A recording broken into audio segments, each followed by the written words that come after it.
په جهان کې هم داسې معمول شته چې صندوقونه د حمایت د سکتور خصوصي صندوقونه د حمایت د نورو اجتماعي ارګانونو جوړیږي. دا صندوق د وزیر صاحب په ابتکار او د دوستانو په ابتکار باندې جوړ شو. موږ ټول د ده سره همکار یو او په دې همکارۍ کې ورسره یو او انشاءالله چې دا کار به په مخ باندې بوزو. جناب محترم معاون صاحب د دې دپاره چې دلته یو تعداد زیات تجاران ناست دي د وارداتو او د صادراتو ورونه، زه یو دوه درې خبرې د یو سپینګیري په حیث باندې ستاسو محترم مقام ته کومه. داسې ډېر زیات فشار باید په تجارت را نشي چې د دې تجار ملا ماته نشي. خوشبختانه چې امارت اسلامي موږ په دې باور لرو چې خپل داخلي تولید باید موږ حمایه کړو. که داخلي تولید نه وي موږ زموږ هویت د منځه ځي. بنان داخلي تولید یو هغه څه دي چې ټول افغانان باید د دې حمایت وکړي، مګر هغه څه چې د خلکو ضرورت دی د هغې په راتګ کې داسې نشي چې سبا د مستهلک پیسې راواخلو د تجار په خېټه کې واچو، چې دې کې هم په اسلامي لحاظ باندې او هم په شرعي لحاظ باندې مشکلات شته.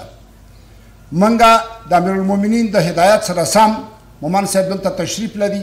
موږ ټولو ولایاتو ته لاړو.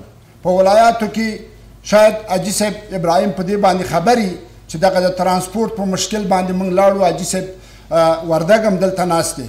موږ خلکو ته په دې باندې قناعت ورکړه. خلک دا تشویش درلود چې زموږ نه اوس هم 10-12 د سرې میاشتې ټکس رانه په ګمرک کې اخیستل کېږي، د ترانسپورټ رانه اخیستل کېږي، د معلم د صندوق رانه اخیستل کېږي، د سړک رانه اخیستل کېږي. دا فشار په دغه راځي، ډېر زیات په تجار راځي.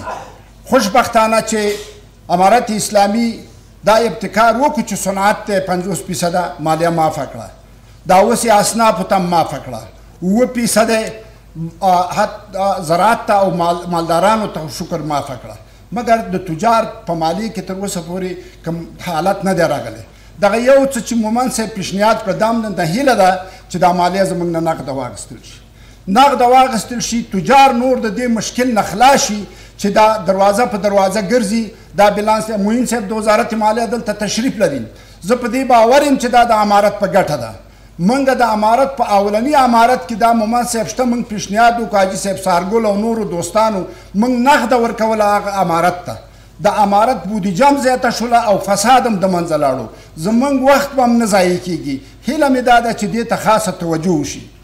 دویمه خبره مې دا ده، ګر چې موږ د صندوق په جوړولو کې دقیق ناستو او د وزیر صاحب سره ملاتړ دی او د وزیر صاحب د ټولو پیشنهادونو ملاتړ کوو.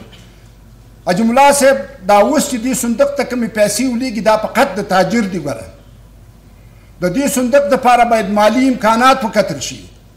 اوس تنها په وارداتو او په معدنو په صادراتو باندې دا ټکس اخیستل کېږي، دا د تجار نه اخیستل کېږي. موږ دا تیوري د دې دپاره جوړه کړې ده چې په بنادرو کې چې کوم مشکلات دي باید زموږ حل شي.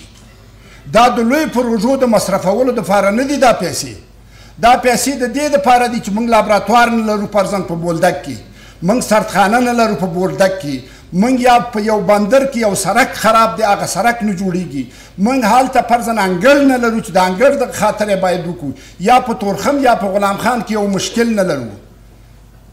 زما هیله ستاسو نه دا د تاسو محترم مقام چې د 5 میلیونه د څو افغانۍ دي چې د هغې نه مصرف د پروژې زیات شي، ستاسو منظورۍ له درځي. زما هیله دا ده چې دغه عدالت پکې په نظر کې ونیول شي، چې دا په هغه پروژو باندې مصرف شي چې د تجار ته ګټه پرې ورسېږي. بله خبره دا ده چې زما هیله دا ده د وزارت نه مقام نه د امارت نه چې باید نورې لارې چارې هم وکتل شي چې دا صندوق غني شي. ځان له په دې نه شي چې د وارداتو نه 50 روپۍ په ټن واخله یا 100 روپۍ په ټن واخله یا د صادراتو نه واخله. نورې لارې چارې هم وکتل شي چې عینه راشي، دې ته واچول شي چې دا صندوق غني شي. په هر صورت منګه بیا هم چون زه د افغانستان د اتاق تجارت سرمایه‌ګذارۍ غړی یم او یو بخش د پاکستان سره په مخ باندې وړم د دې تجارانو د یو سپین ګیري په حیث باندې دا ډېر ښه اقدام دی. زه دا تقدیروم او د دې په مخکې وړلو کې به انشاءالله د وزارت مقام او د امارت د مقام سره همکار یم. کامیابي م غواړم.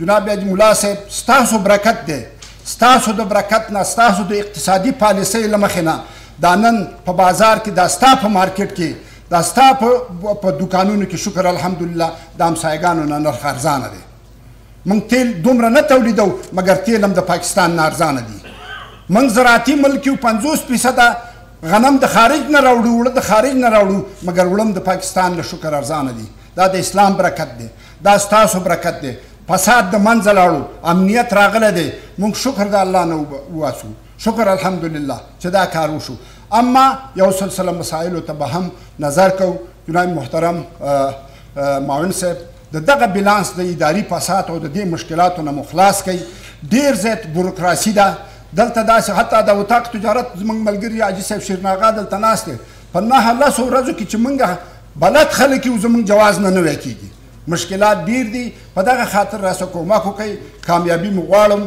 په دې هیله چې دا صندوق د تجارت او د صنعت او د سرمایه ګذارۍ په ګټه وګرځي مننه